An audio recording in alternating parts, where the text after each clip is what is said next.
Hi, I'm Scott and welcome back to the channel. LDV have now released a launch brochure complete with specifications. This new information has allowed me to, on paper at least, compare it to some of its competitors. So let's stick around to find out if their first attempt has landed in this episode that I'm calling Is This the Disruptor?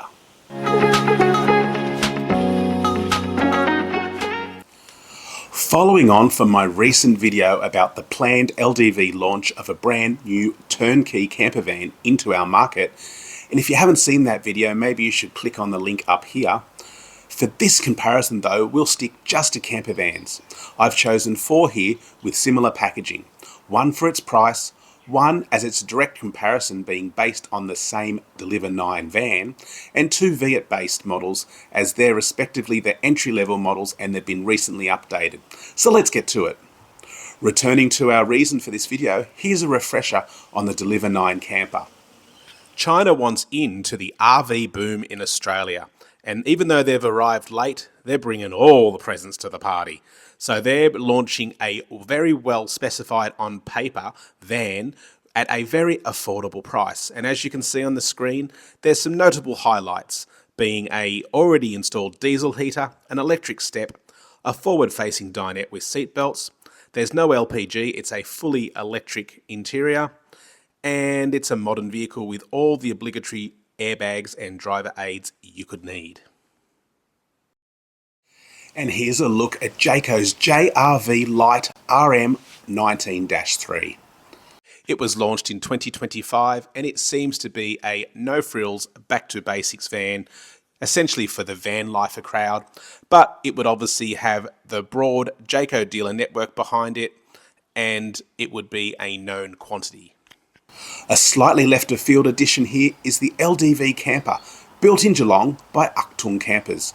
They're synonymous with bespoke fitting out of VW vans, and they build RVs to your requirements. An earlier favourite here is the Interstate 1, launched late last year. It feels premium and we've made a vlog about that. I'll put that up here. Another similar RV is Horizon's entry-level van, and apparently it's their best seller, the Melaleuca. Let's take a look at all of the van's floor plans. Firstly, the LDV. There's only one configuration for this initial vehicle. It has a rear bed. The middle section is dedicated to the wet room and the kitchenette. And there's a forward-facing dinette with swiveling cab chairs at the front. And here's the JRV Lite, showing its use of space and lack of internal shower or toilet. The JRV FD 19.1 is shown here. It's a model that has the right specs, including the wet room and the forward-facing dinette, but its price is only a few dollars off of the new Achtung offering, which is better positioned here being as it's based off the Deliver 9 as well. The Achtung camper, the Interstate 1 and the Horizon vans all have the choice of twin beds or a double. They are also similar in the fact that they all sport a rear bed, a midsection for the kitchenette and the wet room, and a forward-facing dinette. But of special note is that the Achtung can be configured differently depending on the options that you choose and how much money you want to spend with them. Now, a deeper dive into the specs you've been waiting for. We'll start with the prices here. So the LDV is launching with an affordable price of $89,990, and that's drive away. The Jayco Lite RM19-3 is $500 cheaper before on-road costs.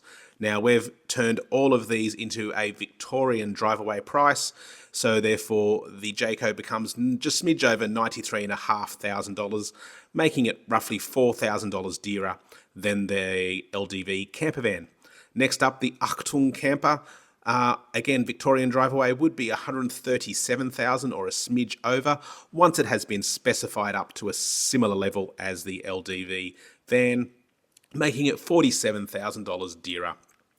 The Interstate 1 has a Victorian drive away of $147,354, meaning it is a smidge over $57,000 dearer than the LDV, and the Horizon Melaleuca has a Victorian drive away of $154,500, meaning it is $64,500 dearer. So looking at that, The LDV has hit it out of the park and launched with a very affordable, attractive price. And looking at the drivetrains, you can see that they all run 4-cylinder turbo diesels. Now, there is 2 LDV vans there, but they're completely different, as the LDV Camper is running the MY23 Euro 5 engine, and the Achtung Camper is running the MY25 Euro 6 engine, both the same capacity, but as you can see, different kilowatts and different torque levels there. The Jayco JRV Lite is running the tried and tested Renault Master engine, but it has that flappy automated manual, which is not to everybody's tastes. And the Interstate and Horizon are running Fiat Ducatos, but again, different engines. The Interstate one is running the brand new Euro 6 2.2 version of the engine with 132 kilowatts and 450 newton meters of torque on a 9-speed automatic transmission. The Melaleuca makes do with a 6-speed automatic transmission on the 2.3 litre version of the engine with only 103 kilowatts and 350 newton meters of torque. On paper, power to weight ratios, it looks like the Interstate one gets the tick here. And here's the all-important dimensions. These vans are all around the 6 metre mark, and that is how they've been marketed, as highly manoeuvrable and easy to drive. There are 3 here which are slightly under 6 metres and 2 which are over 6 metres. Looking at the overall width, and you can see that the Horizon Melaleuca from the Fiat is the widest vehicle here, but that is with the driver's mirrors folded out. You'll see that the Interstate one is quite narrow because the mirrors have been folded in. Looking at the overall heights, now this includes the air conditioning unit on top, and as you'll notice, the Horizon Melaleuca has 2 heights. That's because the air conditioning is a non-standard item and they provide both height dimensions. Then you have the interior height, which is obviously the internal height once you're standing in the vehicle, and looking at that, the Horizon Melaleuca on the Fiat is quite generous. It looks like that the LDV Campervan does slightly pip it though.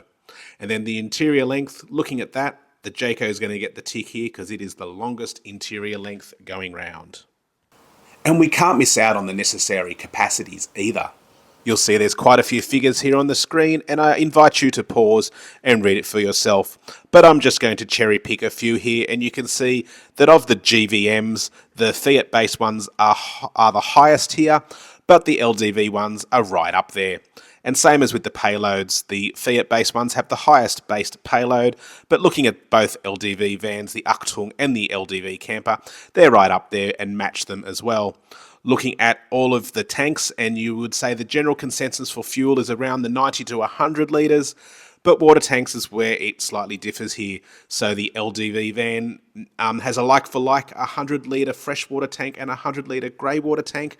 The only one that does like-for-like is the Interstate one with 90-litre fresh and 90-litre grey water tank. All of the others have a larger freshwater tank and a slightly smaller grey water tank.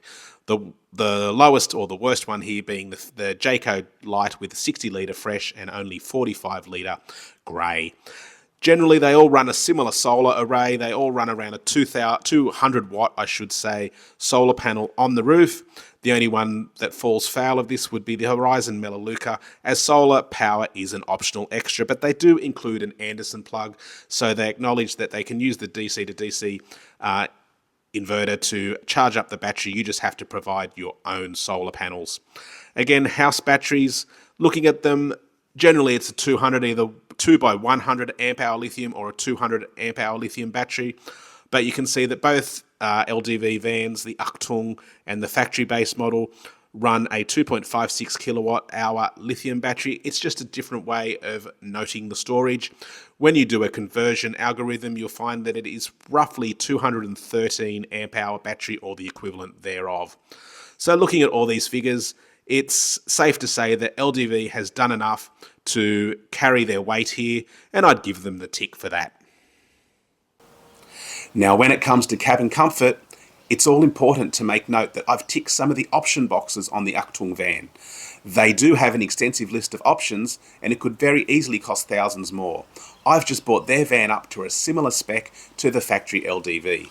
All of these vans sleep 2 adults in relative comfort as standard, and they all run a double bed in a standard configuration, whereas the last 3 all have the option of twin singles in the rear.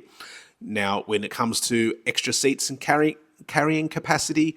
The LDV and the Interstate 1 have 4 seats with seat belts, and they also have 2 child restraints.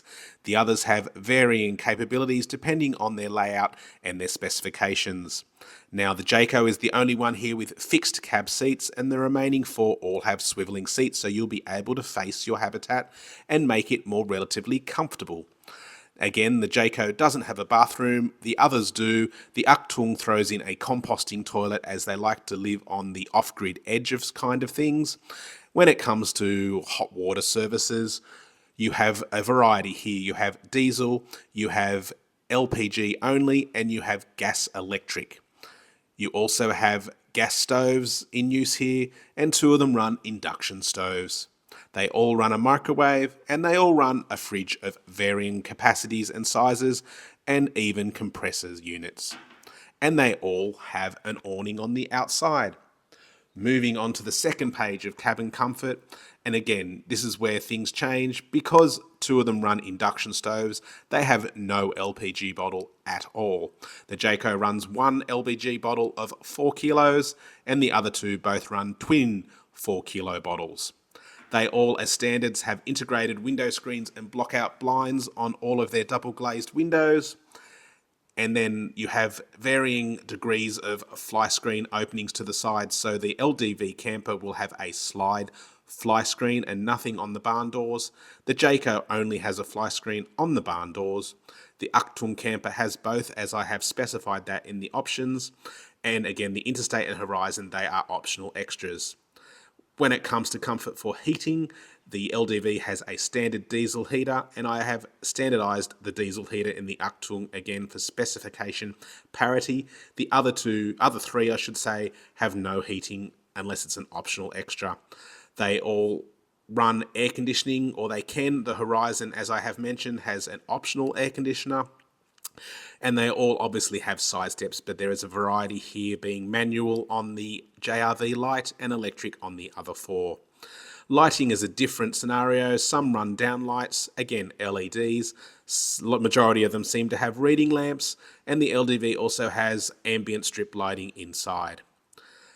When it comes to habitats, the LDV has slightly skimped. You get the cab radio plus a radio in the habitat with speakers and USB inputs, but the rest all run with TVs with DVDs or smart TVs.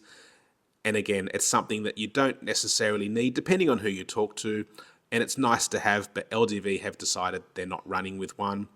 And when it comes to other things of note, we have external showers on 4 of them. The Achtung camper can have one, I just hadn't specified it for my comparison here.